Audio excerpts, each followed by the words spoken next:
This is a head cannon circus production.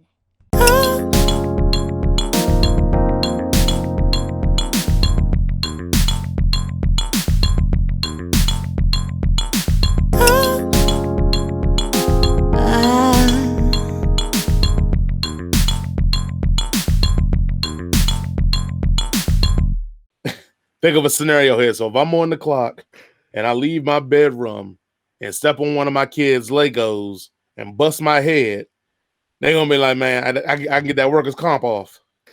It might be. I'm not 100% sure, but I think I remember reading something about that. You on the clock, like Nippa saying, hey. Yeah. You might need to pay up in that case, especially if it's a Lego, because, you know, that junk going through your whole metatarsal. See, I don't even know if to trust y'all, because, you know, y'all black folks be doing that gangster lawyering.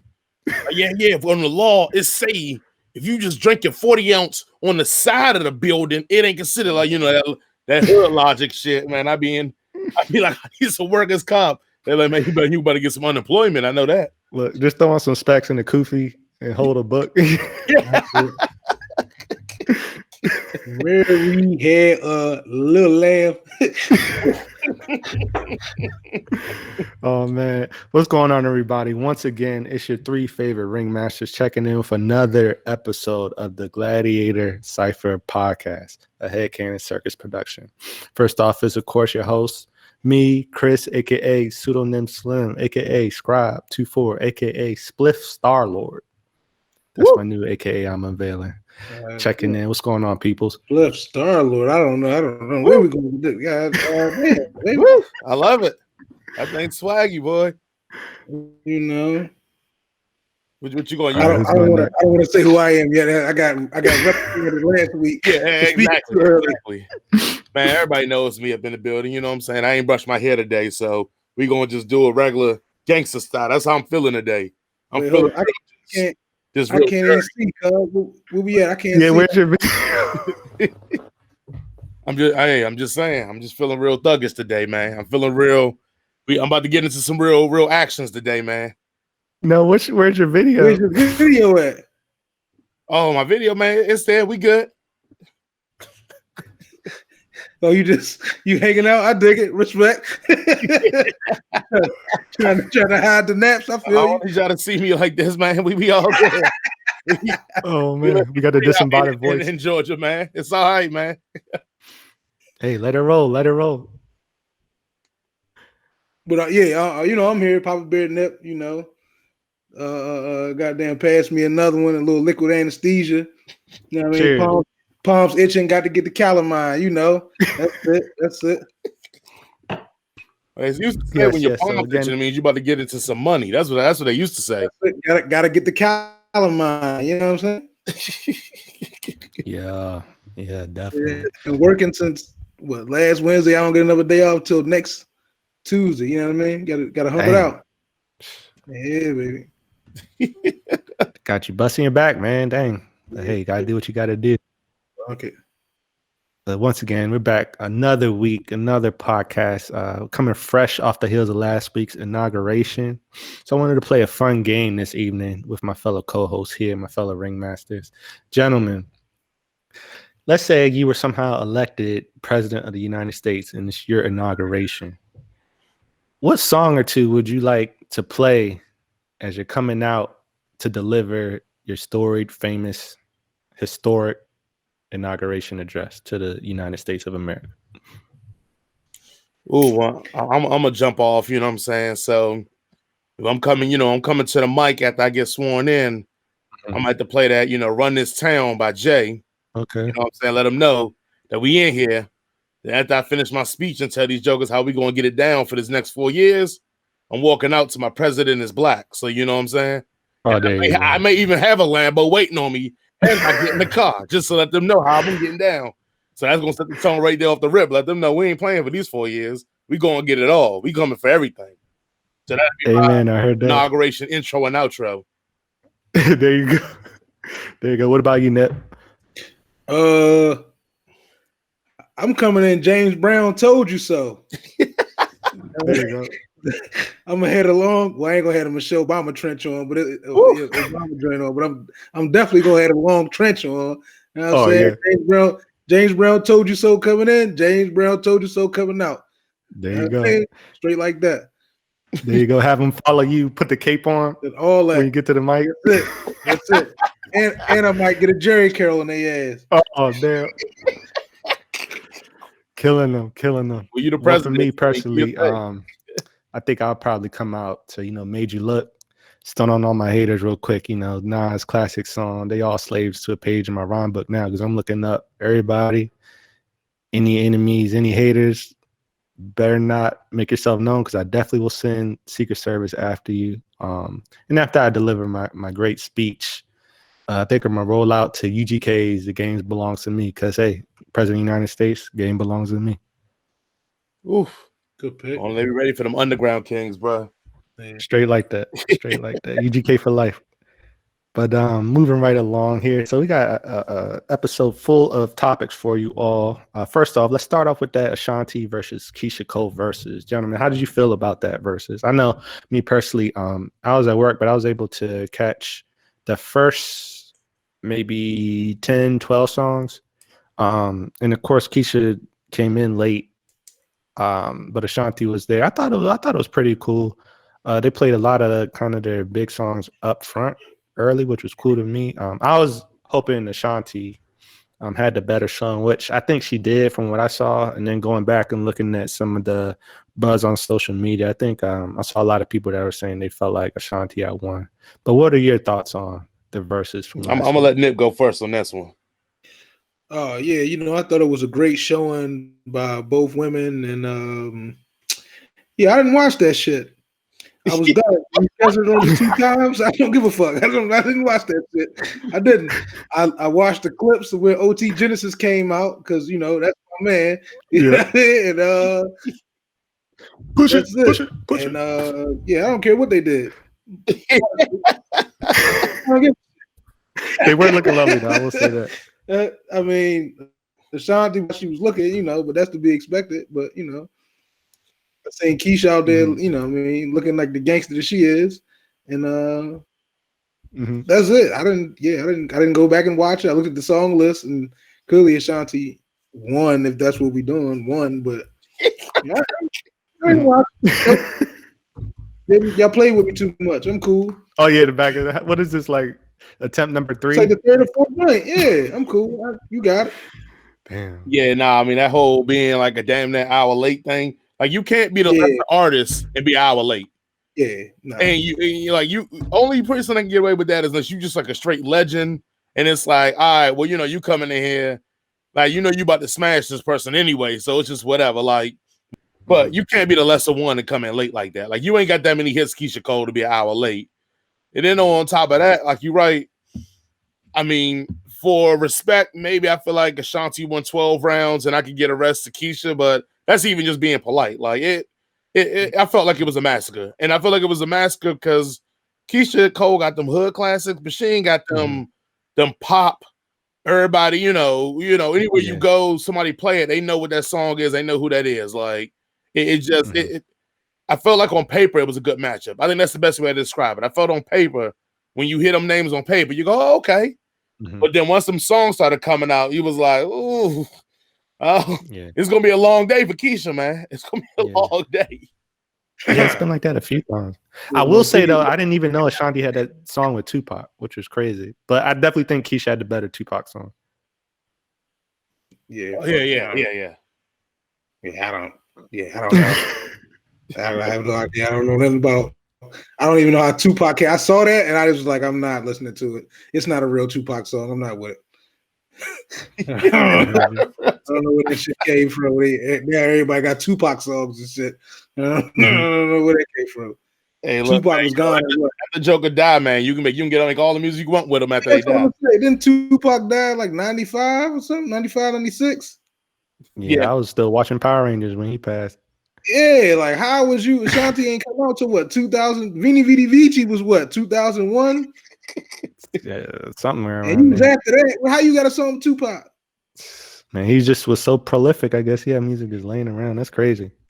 Yeah, that's crazy. You got a song too. Hey, look here, man. Like I know We only a couple years away from just getting hologram concerts, bro. Like it don't even matter, bro. You might as well just take the L and chalk it up at that one, man. But I mean, what battle would you want to see? Because it was a versus being floated, Gibbs versus Pusha T, but then Gibbs is like, man, I don't want to do no battle. I want to do a whole album with him. And I was like, I'm with Gibbs. I'd rather hear that than the battle. Album would be harder. I would rather hear album. Yeah, those are two of my favorites right now. Well, Pusha is one of my all-time favorites, but Gibbs is definitely up there, like currently out of the current artists. So that would be a hard album. I'm definitely with that. Posse type joint with all the boys like Push, Gibbs, all the new boys with the old head like Gibbs, Push, Stove God, all them, Conway. Yeah. Yeah, that would be tough. That'd be super tough. Shoot, yeah, that'd be a hell of a tour too. On top of that, because they all got hits that they can pull from. I don't know if I'm going to that show though, because I was about to go to the Zelda show. I'm like, you know what? I got kids at the house. I don't know how this is going. They renting out Kevlar at the front door. Like, hey, you want the riot shield? You want the helmet? Like, we got the Antifa package for you. Look. I would say if I had to pick a versus that I really would want to get, I probably would be, honestly, I would love to get Lil Wayne versus Drake. I feel like that'd be a crazy ass versus there because Wayne got a ton of hood classics that ring off that everybody know, and Drake still got the popular stuff as well. But Drake got a couple of his features on people's stuff that'll sound off too. So I kind of feel like Wayne and Drake would be one I will be hugely interested in because I feel like in that one, I don't even know who I would pick off the rip. I mean, I would have to see that would really come down to song choices by each artist to see who wins that one. Yeah, I would like to see Busta do one just because he's so animated. Like he would have to bring Spliff Star with him because it wouldn't be a performance without him. But I feel like he would definitely like try and perform, like legit perform all the songs. Like I don't think Bus would sit around and just let the song play. It's just who would be a good match for him and Spliff and their energy. Like maybe some other kind of, you got the rapper and then maybe the hype man that's always with them, trying to figure out what would be a good match. What's up? What you say, Nip? That would be cool. Do Q-Tip got enough hits to fuck with Busta? You said what? Do Q got enough hits to fuck with Busta? Hell yeah! Come on, man, Nip, stop it here. So, wait, can we use Tribe shit? Yeah. Yeah, I would, of course. I mean, yeah, because everybody has been on group. People have been on cameos with songs and they've been using them in verses. So I feel like if you win. Oh, here we go. And I know Busta your man, so I ain't even gonna go on you. But Busta, man. Well, I do think I don't know. I didn't say that Q-Tip was winning. Okay. All right, my bad. All right. I misunderstood. My bad. I misunderstood that. That is my fault. No, I think you like suggested Q-Tip will like get at, and I'm like, what are we talking about? Like, no, all right, no, you're right. You're right. All right. Look, Jay's ready to cut your head off. He's like, oh no. I do not think that Q-Tip. All right, man, I'm done here. This is gonna sit here and tell me that Busta gonna lose a Q-Tip. I'm done for the day. Nah. I just want to see them do the verses. I don't think Tip is going. Nah, because I feel like they'll have a lot of camaraderie too. Like they probably would even pull out a couple of their joint songs. Yeah, they probably would end with scenarios. Yeah, they would have to play that jump. Right. Yeah. No, I know we would never see it, but I mean, would anybody be interested in a Mary J versus Mariah Carey? We know they would never share the same stage with each other. Let's just call a spade a spade. I can't stand either one of them. So, here we go. I like Mary. I would watch it. I would love to see it. I could deal with Mary shit jamming, but like I can't do a whole Mary out like the singing off key and the screaming and shit. I can't, and I definitely can't listen to Mariah Carey airy voice ass. I can't do it. She got to do Mary got to do her jump. She be like this. Yeah, the drunk step in the boots and shit. Yeah, I'm cool with all the bad boy shit, but all that when she try to sing shit, no. That's funny. Yeah, Who would y'all taking that versus though? Who you think will win? I think Mariah probably has like a few of the bigger hits, but I think Mary has more hits, maybe. You never put on a Mariah Carey song at a party. Never. That shit is not jamming. I do bang with Ari. I listen to all the Ari shit. I do listen to Ari. I don't know new R&B. No, I don't feel it. It ain't got enough. And the new R&B shorty got into trouble. Was it DaniLeigh or whatever? Did she get in some trouble, man? Yeah, she did. She was talking about he like a yellow bone or something like that on her little I don't know what kind of bop, what kind of sonnet, what kind of diddle she was trying to write, but that joint was not it. I guess So I guess people who don't know, I guess to get the story, I guess she displayed a clip on one of them. I don't know if it was TikTok or Instagram, one of them places all these kids be on. She displayed a snippet of the song, and it basically talk about how the dudes like light skin, what a light skinned chick like her, and I guess I don't know if it was the baby or Lil Baby, one of the babies was on the track, and they make reference to like a light skinned girls or whatever like that, and naturally when you in this era and you light skin, you say something like that, it automatically makes you anti dark skin. So all the dark skin sisters went at her, like was trying to rip her ass up. So yellow bonus, what he wants, what he wants. Yellow bonus, what he wants, what he wants, what he wants. Para Miguel se lo van, para Miguel what I want. Fellow yellow, what he wants, what he wants. Yellow bonus, what he wants, what he wants, what he wants. Para Miguel se lo van, para Miguel what I want.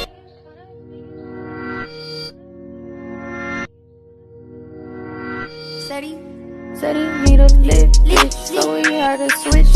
Let me pick a rich bitch, work me out, fitness. Do my dance on the stick. When he shoot, he don't miss. Tight grip, wife this, real bitch, don't switch. Don't.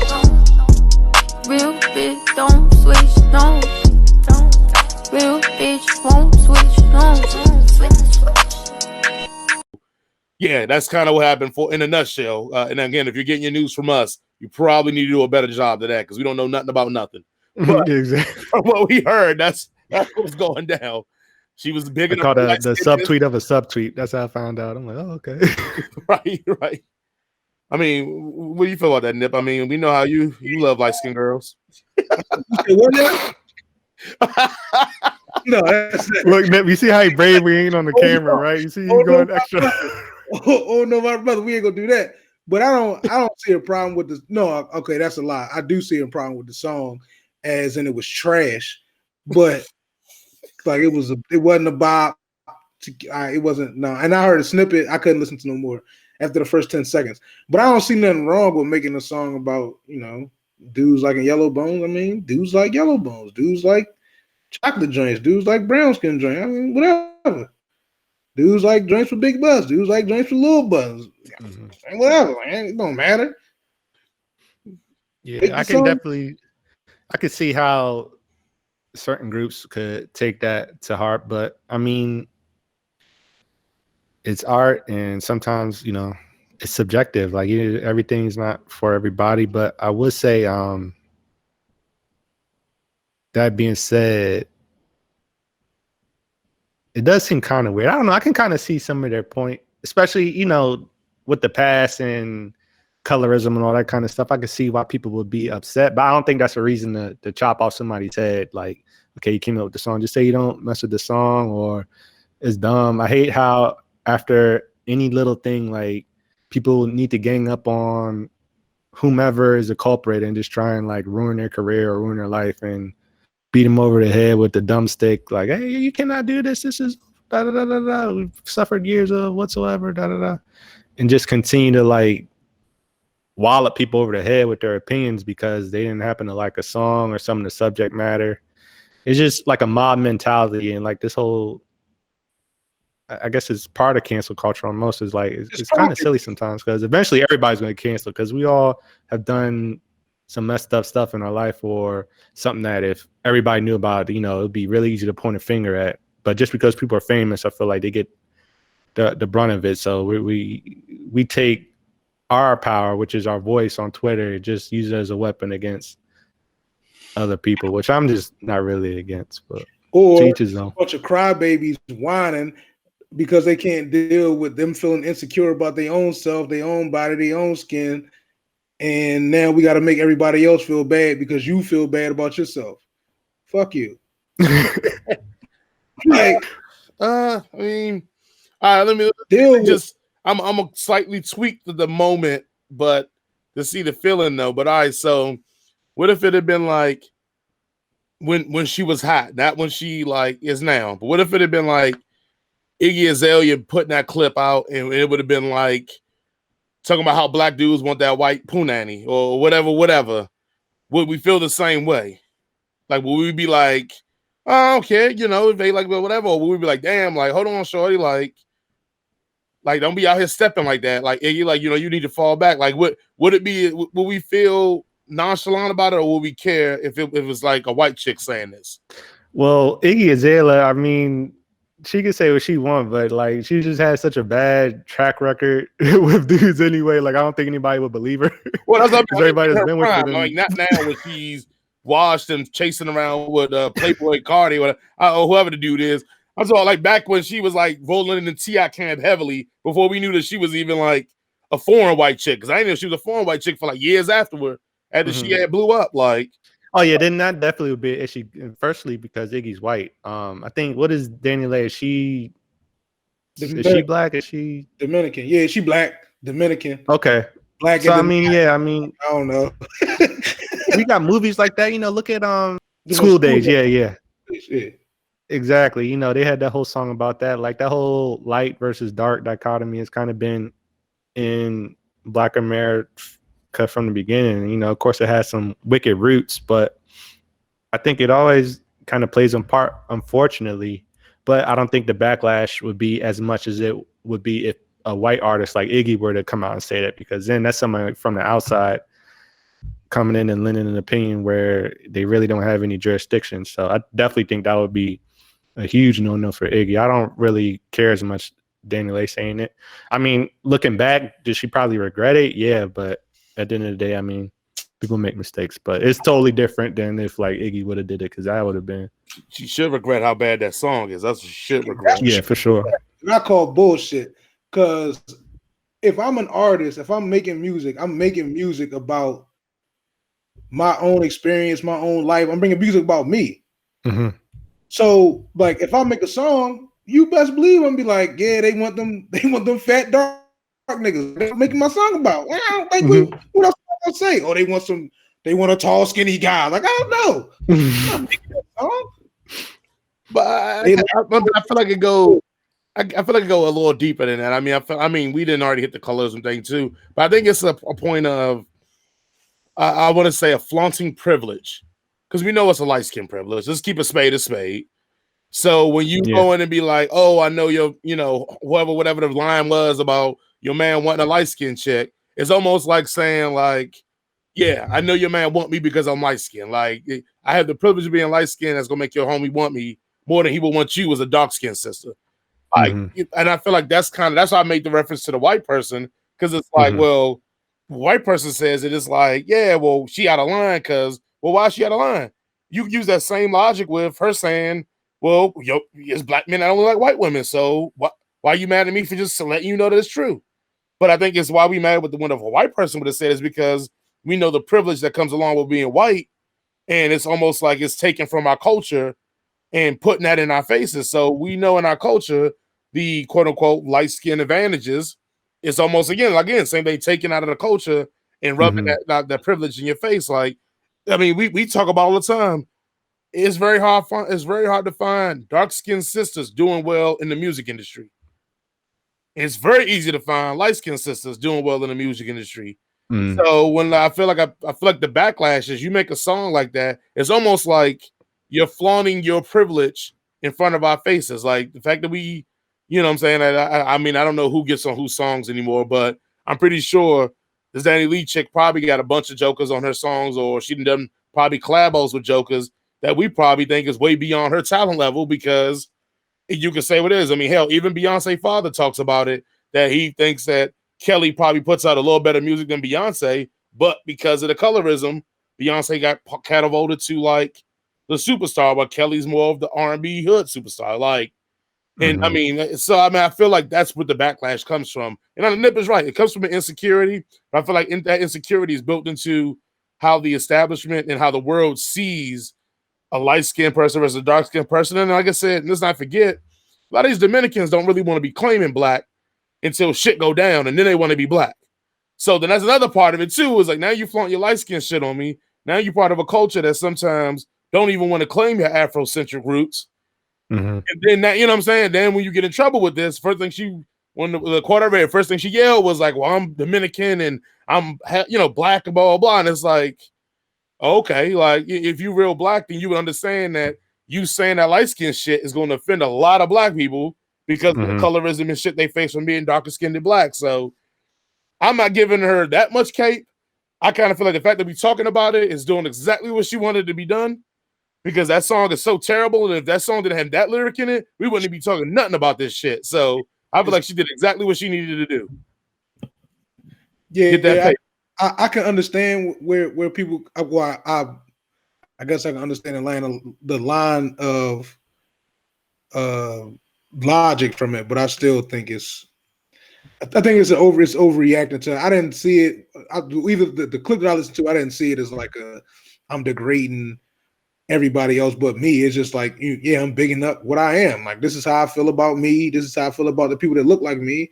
And I mean, I'm down with anything that's you know what I mean, that's positive about yourself and shit. Not, you know what I mean. I can see if she was like, yeah, look at the darkies. You don't want that. You want to be like, all right, yeah. All right. Speaking of them yellows and them light skins, yeah, go with my shit. I don't know. Does Trey Songz count as a light skin? He definitely got a win for the light skin brothers with that choke out. He put him in the Ving Rhames jump. Tell the baby boy. He should have just licked his forehead and said, if he was like that, I'll make you my little chocolate bitch. He definitely had to cop the yoke. So yes, please tell the people what we're talking about, Tony. Video surface with who was that? The Bills Chiefs game, playoff game. Well, according to the bystanders,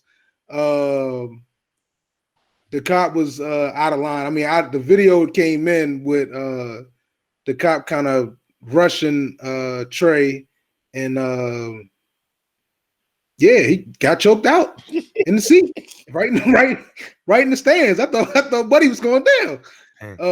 But yeah, according to everybody else framed in the video, the cop was out of line.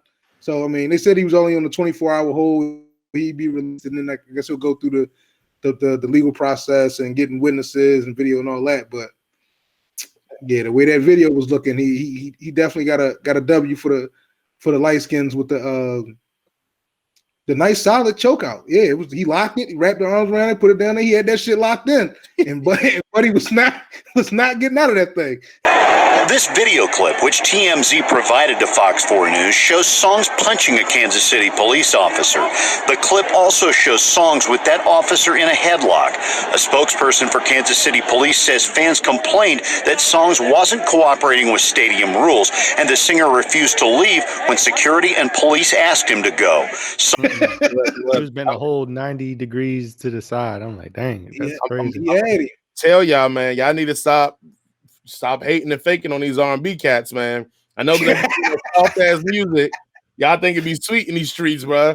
Don't run up on these R&B cats, man. I'm telling you. Yeah, they got something for you. That's crazy. These jokers knock your block off, man, and have no qualms about it, like, because they used to getting tried. Because you know, you got some jokers singing them sweet ass songs. You go, oh, that joker's sweet.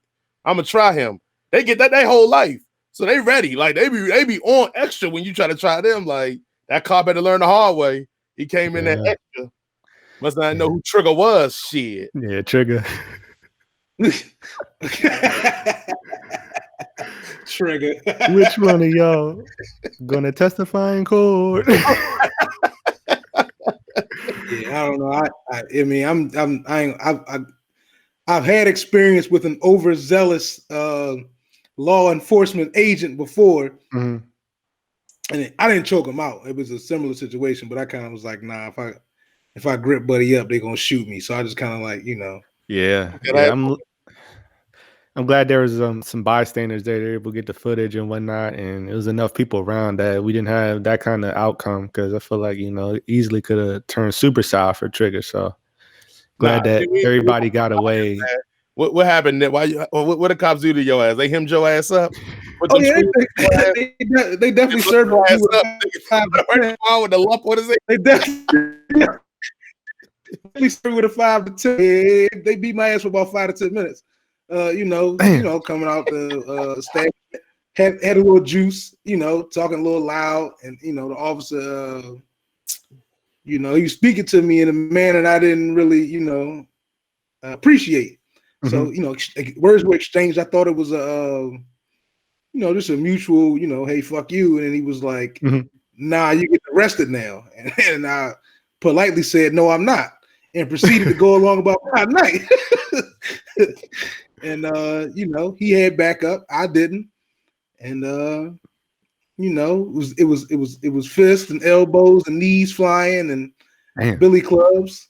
You know, had to take a quick trip to the hospital for a second. You know, clean up my wounds, but you know, life goes on. Nobody videotaped this, so I ain't get my hashtag. Hey, motherfuckers beating your ass for 5 to 10 minutes. I mean, them motherfuckers was tagging in and out. Oh yeah, there's like 5 minutes to beat somebody up. The only reason to stop, I wasn't fired. I didn't hit anybody. I didn't do nothing like that. But the original officer that started it, but they low bridged me to get me on the ground because you know they weak. So they low bridged me, and then he like got on top of me and started like talking shit. So I threw him off me and went to go get back up. So all I heard was one of the cops was like, fuck it, clear out. I'm about to shoot him. God. So then, yeah, I was like, yeah, I'm going to go ahead and lay down now. Y'all got it. I ain't gonna get shot. Ain't gonna get tased out here. No, I'm cool. That joker said, which one of y'all is going to shoot McNipper? Yeah. So, you know, I had to go ahead and tuck that on in, take the L. You know, hey, we just see another day. And luckily, Trey got one up for you, so you can thank him next time you see him. Yeah, appreciate it, Trigger. Yeah. Yeah, he did it for the people. Yeah. Man, I'm gonna tell you, not doing it for the people though, man. How your man Drake gonna push back his album because of knee injury? What does nigga think he a hooper for real? How you like, what? Like we didn't see jokers drop albums with they gotta get throat surgery and all that. This joker was like, man, I got a knee injury. I can't drop the album. Like what he going? He going to dunk the ball every song that come on? Like what the fuck? He probably trying to learn how to dunk. It was like I need to get this before I can come out with the album. He's picturing some kind of cool visual. He want to do the John. What was that? His first single that he came out with. That was on the So Far Gone project. Baby, you my everything. You all I ever want. You know they had that video in the gymnasium, so maybe he's trying to get his skills together so he can make another video in the gymnasium. It's like some kind of throwback or something. But I don't know. I think it's a dumb excuse. Look, man. Like, what does your knee have to do with you know, rapping and whatnot? I'm sure he's probably got a studio in that huge ass house. I don't think he's gonna be having to fly everywhere to record his music with today's technology. I think it's a cop out. But I'm still interested in hearing the album when it comes out. Look here, man. I come on the show every week and I defend that corny ass dude. Do some shit like this.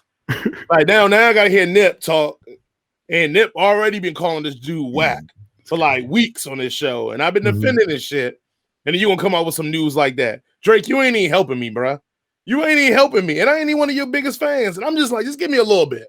And you gonna tell me, oh, you know what? I was gonna drop the album in January, but man, it's knee. You know what I'm saying? Like what? The album? If you was gonna drop it in January, I mean the album done. And you like, you know what? I can't no more. Like, I'm about to transfer all my Drake caping straight on over to Chris and let him just have that one. Because I can't no more. I'm just gonna stick with Jay-Z caping. I'm gonna let Chris have Drake. Because that right there, man, that's enough for me. I can't no more. All right, so I'm gonna throw you know, throw a little screwball y'all way. I kind of understand it. Like, what if the album wasn't like finished? You're not going to have the same energy like rolling into the joint with the crutches. You can't get hype. Then you can't do visuals for the album. You can't. Well, nobody can tour right now. But little pop up joints at the stores. You might. Oh, I got a pop up outdoor concert, parking lot joint. You can't do nothing. You can't do nothing. You can't promote the album. And for real, I would have pushed it back just until the whole lockdown situation was over. Yeah. Just to say, all right, I'm not gonna put it out in January. COVID went up, lockdown, and he makes, join chicks bring the dudes out. We can't go outside right now. I'm not about to drop this shit just to be a in-house classic. Like, no, we wait till we go back outside. I'm gonna drop it in June when it's hot. Everything gonna be back open up. Even if it's not open back up, it's still gonna be outside venues, outdoor dining, outdoor bars, outdoor shows, and all that. And I can really, roll it out and push it the way I want to push it. I mean, but let's be real. Drake it's still probably gonna be ass because it's Drake, but I understand. Look, man, he too big of an artist to care about that, man. Like he don't need no promotion for him. Like Drake it's a few artists in that stratosphere where you could just drop it, and people will be like, "Oh, damn, he dropped that album," and people flock to it. I mean, what was the last one? The last Wayne album. Wayne just dropped that, no single, no nothing, and everybody found their way to it. Now, if you want to agree about the quality about it, that's a whole other discussion. The point is that it dropped and people knew about it. They found it. Like I said, is anybody still listening to that Wayne album? I don't listen to no album after it dropped anyway. I mean, hell to the no. Even with the Griselda stuff, like I jump back to Benny and jump back to Conway, but I don't go past further than that. Like, and then when they drop some new shit, I'm probably not gonna go back to these other projects. Like, yeah, but I think that's just music like these days though, because I'll go back to like classic hip hop stuff, like I really like some old school Redman or something like that. But I think the way that I kind of revisit music nowadays is in some of these playlists because they're a little bit more tailored to like certain moods. So if you have like a driving playlist or something like that, it might be like cold lyrics playlist on Spotify or something like that. It's going to have some Griselda artists on there. It's going to have some like Pusha on there, some real lyrical cats on those different playlists. That's kind of how I look at revisiting music these days. Not so much going to specific projects outside of the classics that, you've been rocking with forever, but more so kind of looking at these playlists and then having the songs still kind of rotating on those. Because you're right, it's very rare that from the past 5 years I go back to any specific album and like, oh, I gotta hear this. I'm in the mood to hear this. Everything at least 6 years and more, and it's solidified in my head. No, I go back to the new joints, but when we talk about artists that really dropped last year, it was kind of like, to me, nobody big really dropped last year. Especially nobody that does anthem, summertime type hits. It was all like Griselda killed it, but that's like in my car, in the crib type music. Most of the R&B acts that you had were up and coming joints, or that were kind of like middle of the road. Even Jasmine Sullivan joint, which was hard, but it wasn't that's not outside music. Yeah, right. You know what I'm saying? Like, even if you think about the smaller outside people, like I think the JT was saying from City Girls. I know y'all wouldn't expect me to be listening to that bullshit, but teach his own. It's out, yeah, but it's outside music. Like, it's out. Like, you can't promote it. It's not going to catch the same burn if motherfuckers not outside to play it. We not at the bar. If we not at the bar, we not clubbing. We not going to music festivals and shit where the DJ throws it on. Like, I'm not listening to no fucking City Girls in the crib. My kids in here running around and that shit. Like, what's up, baby? What is yeah, if I'm outside and shorties are shaking them, yeah. I don't know. I don't memorize no City Girls lyrics, but I'm definitely jamming to it. That shit gonna get some burn. But Drake always has a summertime type, or like I don't want to say summertime. I guess when I say summertime, I'm talking about like sing along, anthem-y type. I want to be out with everybody else singing along with it, grooving. It's a bad time to put that type of music out. Yeah. Oh, nobody's gonna be jam. You can't jam that shit in the car. Well, I don't know. I listen to Drake in the car. And he's so big, he could probably just cobble something together and like throw it out. Like he could feed us little onesies and twosies like here until he's ready to release if he wanted to do that. Just to keep some momentum going. But yeah, you're right. I don't think he necessarily. And then he dropped a single earlier this year, like one of them dance joints, like a Watsuti or some shit. Oh, that was like last summer, bro. Oh, that's last summer. Yeah, my bad. I think his most recent big joint was with Lil Durk. Yeah, like Laugh or something, Cry Now. Laugh Now, Cry Later.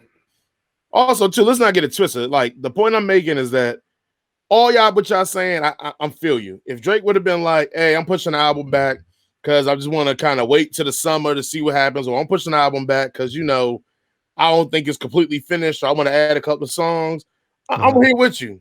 But when the niggas say, oh, I'm pushing the album back because I got to get my knee hurt, that's when I'm like, get the fuck out of here, man. Go home. Go home. What else do you expect from the soft, light-skinned guys, man? The barber messed up the little heart shape in his head. I hear you. Yeah. And he was in the shop talking greasy like he was a tough guy. And then you can't stand up in the booth with your crutches on and get busy. Regular yellow bone action. These are yellow tendencies. Yeah, you get all them jokes off. I'm done with them. Knee injury and all. Yeah, I think they just had more to lose. The Drake and Nicki, you know, dealing with Remy and Push. You clearly see people don't care. They're willing to go a lot further than the big established artists who got the whole machine behind them. They're kind of worried about losing some of that momentum. But yeah, man, it's crazy. Speaking of greasy, you know, we got some new news about our, you know, the wild one, Raz B. Oh shit. Coming out with some more some more heat for the Chris Stokes camp and Omarion and Marcus Houston. From what I understand, he's coming out saying he's going to take a lie detector test to prove all of his allegations correct. What's up, pussy? Oh, my bad. I can't refer to you in that because you like little boys, right? It's been 10 days. Don't have nobody reach out to me. You know my number, nigga. The 9168 number. Call me. Because I know, and you know, I wouldn't want to be in jail. I'm trying to save you, nigga. But you gotta do the right thing, bro. Touch not thy anointed ones, do my prophets no harm. Stop abusing your power. You say you're a Jehovah's Witness? And Marcus, why don't you tell your wife all the things that you've done? That nigga's a creep, by the way. You know what it is. I want that fade, nigga, and pull up by yourself. Fellas, how do y'all feel? Before we even jump into this, I want to make sure everybody understands the jokes that may get clapped off on here. We're not saying that this is not a serious matter. And if he was abused and sexually harassed and abused, we understand it's completely serious. But he going to have to still catch some of these jokes. So I'm just letting everybody know. If you ain't fucking with it, you may want to fast forward or go to the next timestamp. Do what you got to do. I'm going to first and foremost say, any grown-ass man is willing to take a lie detector saying some other grown-ass man fuck me, I'm going to believe him before he even take the lie detector. He ain't got to take it for me. Because that's a hell of a thing to make up. Like, this man that fucked you was Michael Jackson, that's a hell of a thing to make up. Like, you just, I'm going to take a lie detector test saying homeboy diddled me. Like, nah, you ain't got to do it, homeboy. Nah, don't worry about it. I believe you. Yeah, it's just too much. Like, I'm just going back in my head to when he came out with that World Star vid with them wild ass sunglasses in front of that fence, talking about all the stuff he was going through, you know, with the Stokes family and everything, how that went down. Like, I don't know. I was trying to think. I'm like, man, I wonder, did this really happen? But then you go right back and go on tour with them. I'm like, what? I understand you want to make money, but I mean, don't you think that'll hurt the credibility of your story just a little bit? Like, it's just. I'm puzzled. I'm highly puzzled at the allegations, the victim blaming, Chris. The accusations, and his actions henceforth. You victim blaming. I can't believe that you guys would sit up in here and say these egregious things about this young hurt man. I don't understand this. Yeah, this. Nah, fuck that nigga, man. I'm not getting no goddamn. It's gonna be our last show. We finally brought them to the light. That was the whole purpose of this show, was to bring it to the light. It's finally happened. Oh my god. Yeah, I'm not taking no lie detector, Dre, man. You gotta if I don't know, I can't say that I've been in that position, but if you get me, you just got me, buddy. We ain't talking about this no more in public. I'm cool. You got the W, champ. Like, you got it. But like, what? I don't even know what the allegations are. Anybody that wear glasses like these, like I don't have anything. Like, I don't know what I can say to. I don't know what I can say for you, dog. You got the I don't even, what's that little, the kids be using the jellies over top the Terminator T800 frames. Damn, that joke running around making World Star videos. I can't. I don't know, man. I mean, it's a little too much for me, man. Been traumatized by his experience. Yeah, I don't know. I mean, the same way we always say, fuck them dudes that's out here moving greasy and shit. Yeah. Like, I don't. But I just think you lose a lot of credibility when you turn around and go on tour, with some of the perpetrators that you're claiming had assaulted you in the past. Like, if anything, if it was me, I would want to see justice done versus trying to make a quick buck, going on tour to people that did it in the first place, which could potentially happen to me again while on tour. So it's just a little bit weird. And he seems kind of erratic, maybe like you said, Jay, maybe it is trauma from the past that's just coming up and we're just kind of seeing some of the effects of it now. But I mean, that whole going back on tour thing, it just brought a lot of questions to my head. I know, believe all victims and all that kind of stuff, but it's just like sometimes, I mean, Hollywood will warp somebody's mind. Like, it's crazy. People will do anything for publicity sometimes. Nah, no doubt. Actually, your boy Nip's boy, Mr. Sinatra himself, Logic, retiree, retired, but now people are saying that he really didn't retire. He just, I guess, changed personas. He's no longer Logic. He's Dr. D or something. I feel like I need to say pause. I'm just going to talk about this whole segment. I'm just going to get the pause out there early, calling some man Dr. D. So yeah, evidently he's Dr. D and has dropped the album or was dropping the album under a new alias. I mean, Nip, Logic is your boy, and I say he's your boy because you're the one that put me on a Logic. Because I didn't know who the fuck he was, and you told me, I guess, one of the Sinatra ones that he made or whatever. Yeah, the early joint was jamming, but I haven't listened to a Logic album in a few years. Like, I'm not gonna lie to you, I don't. He's on some goofy shit now. He lost me when he started acting like Gaithersburg was like the hood and shit, and I was just like, it's like, nah, buddy, that's not your line. Like, that's not. We not doing that, but. Yeah, I don't know. Once again, but when does it ever really work? Like, when someone's changed their persona, has it ever really worked? The only thing I can think of is the artist formerly known as, because Prince was in his own zone anyway, so he could drop anything. He had enough fans that no matter what he dropped would sell. But yeah, true. I mean, we got Hitmaker, formerly Young Bird. Yeah, I want to say Bird switching it to Heatmaker or Hitmaker or Hitmaker. Yeah. That was a clean joint. That was a clean joint, but that was different. It was going from being the talent to being the producer, the engineer, whatever he's doing and shit now, instead of him being out there on the songs and shit. So that's probably a little bit different. I mean, how popular was Bobby Digital when he switched to Bobby Digital? I mean, was that more popular than the original? I don't know. Was that a switch, or was that just kind of like one of the alias, like an offshoot? Like Hove is like Jay Hoffa and here you go. You know that motherfucking name. Stop it.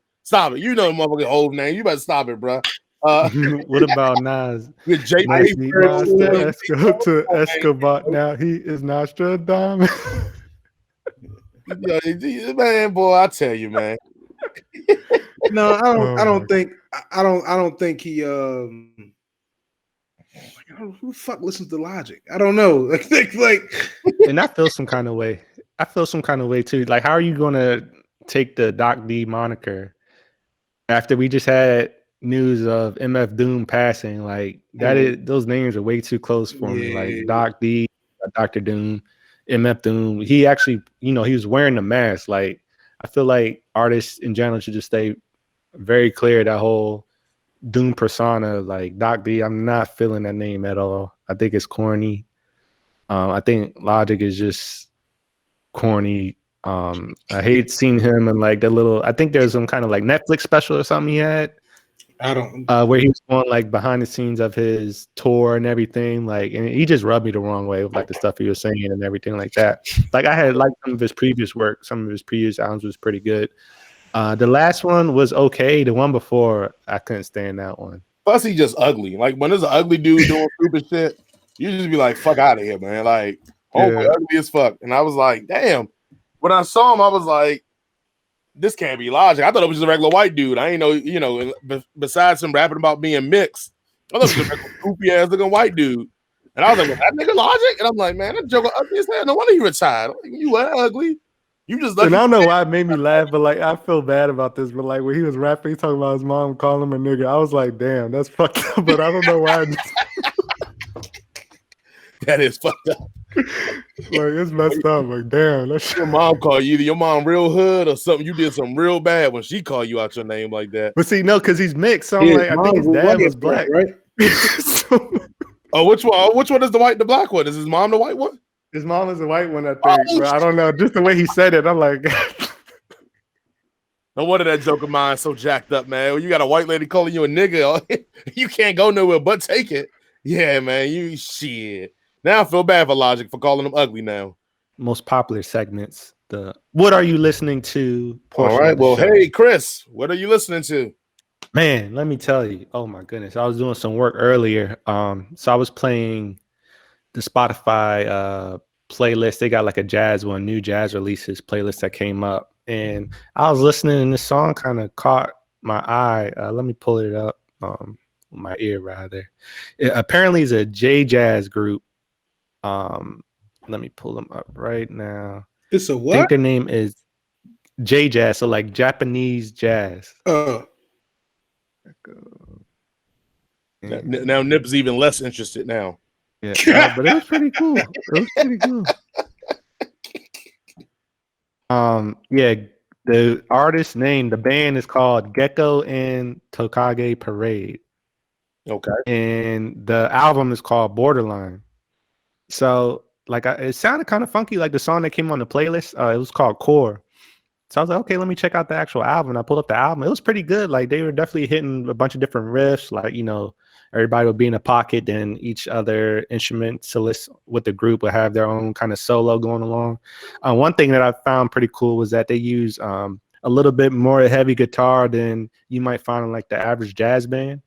So I dug on that a little bit. That was a cool vibe that they had with the songs. But if you were ever like watch any kind of anime or anything like that, you can pick up on like some of the keys that the I guess the pianist was using. Like it's not so much traditional jazz keys. Like if you're listening to normal jazz music, they're not as subdued or it's not as like chord heavy. But it was pretty cool. I liked it. It was a good project. It was kind of out of the norm for me with regard to jazz. So I definitely enjoyed it. I actually posted on my Facebook a little bit earlier. But again, the band is called Gecko and Takage Parade, and the album is Borderline.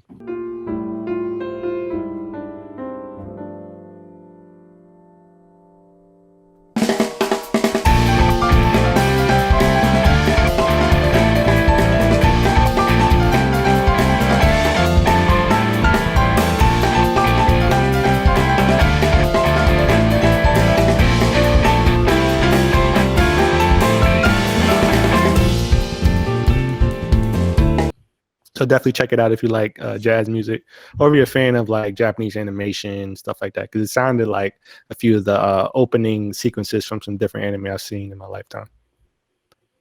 Oh shit! Well, I mean, I guess we go on to Nip. Hey Nip, what are you listening to? I've been listening to a lot of shit this week. The last thing I've been listening to was some Eddie Hazel, man. Game Dames, and guitar. 1977 joint.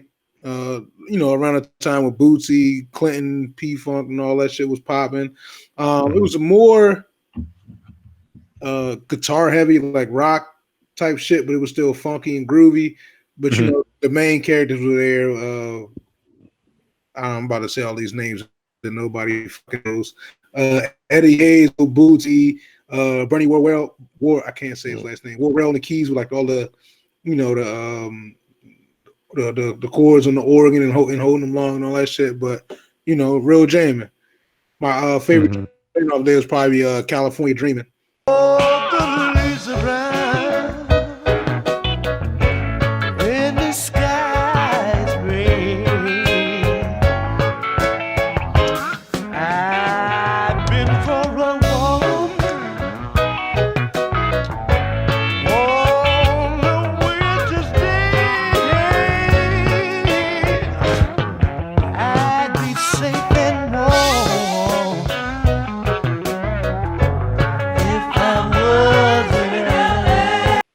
Okay. Yeah, that joint, and they get another one at the end of the joint. But yeah, it was that's my shit right there. You was listening to some mandrill too, wasn't you? Yes. Oh, I mean, I always listen to mandrill and shit. A little mango meat. Yeah, there you go. I got a funny story about them. They old school and they bought that life. I'm gonna say, we don't need a pause for that. They got a pause for mango meat. All right. Yeah, they got to go that funk. Fuck that. Yeah, buddy. My uncle said he went to go see a mandrill show. And he's like, man, the drummer sucked. I could have went up there and did better than him. I'm like, man, that's crazy. He's on that old head stuff for real, but yeah, that's a good group. I go back and listen to some of their stuff randomly. I'm not familiar with all the titles and stuff, but when I'm in an old school vibe, I'll sometimes pull up some of them. Like you said, some Parliament, stuff like that when I'm feeling funky, want to get in that funky mood. So yeah, that's definitely a cool group. Yes, sir.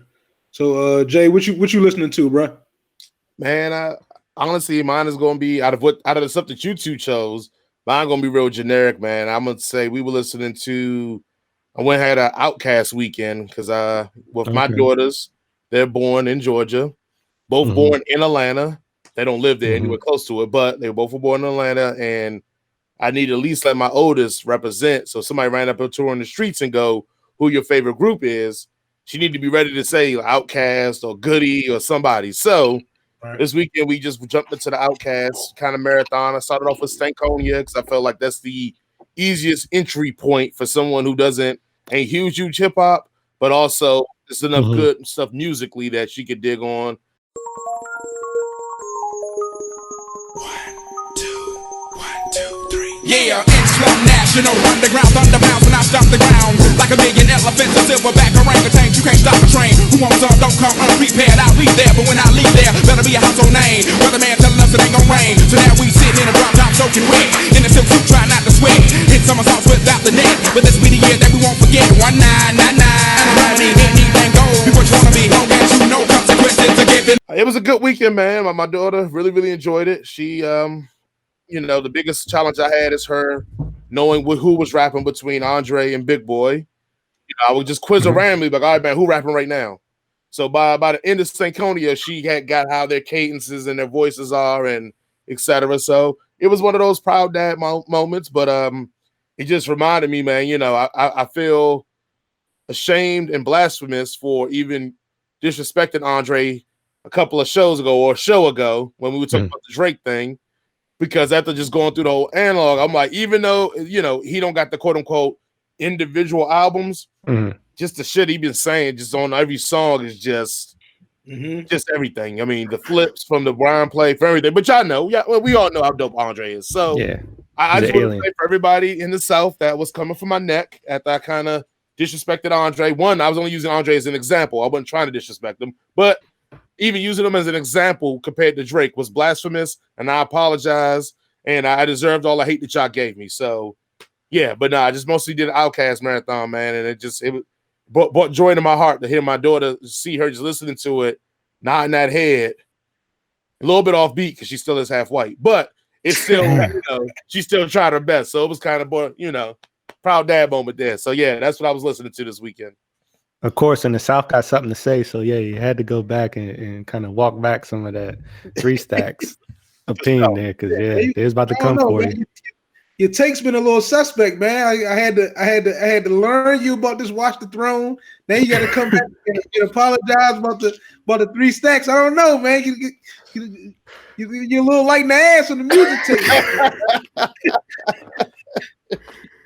Oh man! All right, well, everyone, we'd like to thank you for tuning in to another episode of the Gladiator Cypher podcast, a Headcanon Circus production. Again, this is your boy Chris. We got Nip and Big J also representing. Tune in every Tuesday when we drop. Be sure to follow, like, and subscribe on all of our different platforms. We're on YouTube, Facebook, Twitter, Instagram. So just look us up, and also check out the other slew of podcasts on the Headcanon Circus Productions page. Again, we'll be with you next Tuesday.